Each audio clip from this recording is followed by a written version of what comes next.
انت عارف ان عضلة الظهر من اكتر العضلات اللي بتدي هيبة وقوة للجسم كله؟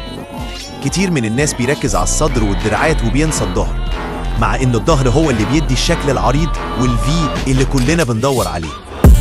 النهاردة هعلمك اهم 5 تمارين اساسية، هقول لك كل تمرين هتعمله ازاي بالعدات ومجاميع واهم الفوائد بتاعته. لو عايز ظهرك يبقى عريض ومليان قوة لازم تكمل الفيديو للآخر.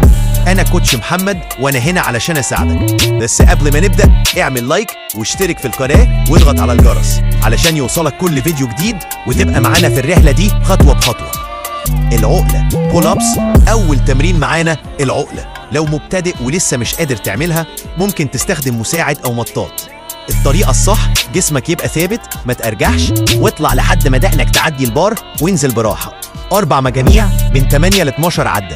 التمرين ده بيشغل الظهر كله وهيخلي ظهرك يبقى أوسع. 2 التجديف بالبار، باربل رو.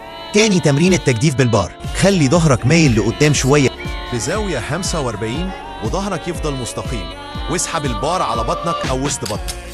إياك تسحب بظهرك وتبقى بترجع ورا، كده هتأذي نفسك. 4 مجاميع في 10 ل 12 مرة. ده تمرين أساسي للظهر الأوسط وبيخلي ظهرك مليان كتلة عضلية. 3 السحب الأمامي لات بول داون. التمرين الثالث السحب الأمامي.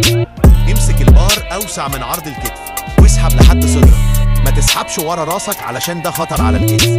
ركز إنك تسحب بالظهر مش بالدراعات. 4 مجاميع في 12 عدة. التمرين ده هو أكتر حاجة هتديك شكل الفي وتعرض ظهرك. التجديف على الجهاز سيتد كيبل رو. رابع تمرين هو التجديف على الجهاز.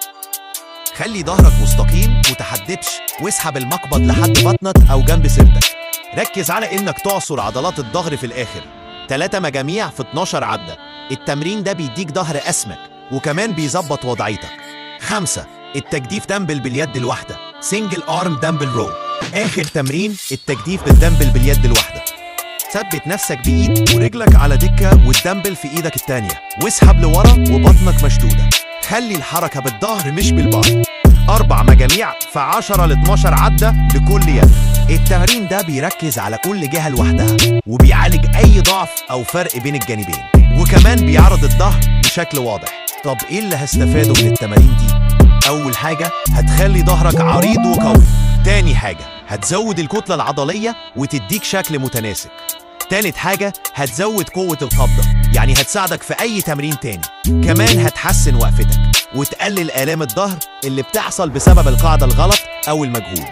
لو عايز تبني ظهر فعلا قوي ومميز لازم تلتزم بالتمارين دي وتطبقها صح. جربها وقولي في التعليقات أكتر تمرين بتحس بيه في الظهر، وما تنساش اللايك والاشتراك في القناة وتفعل الجرس علشان يوصلك كل جديد. استنوني في الفيديو الجاي مع تمرين جديد ونتائج أقوى.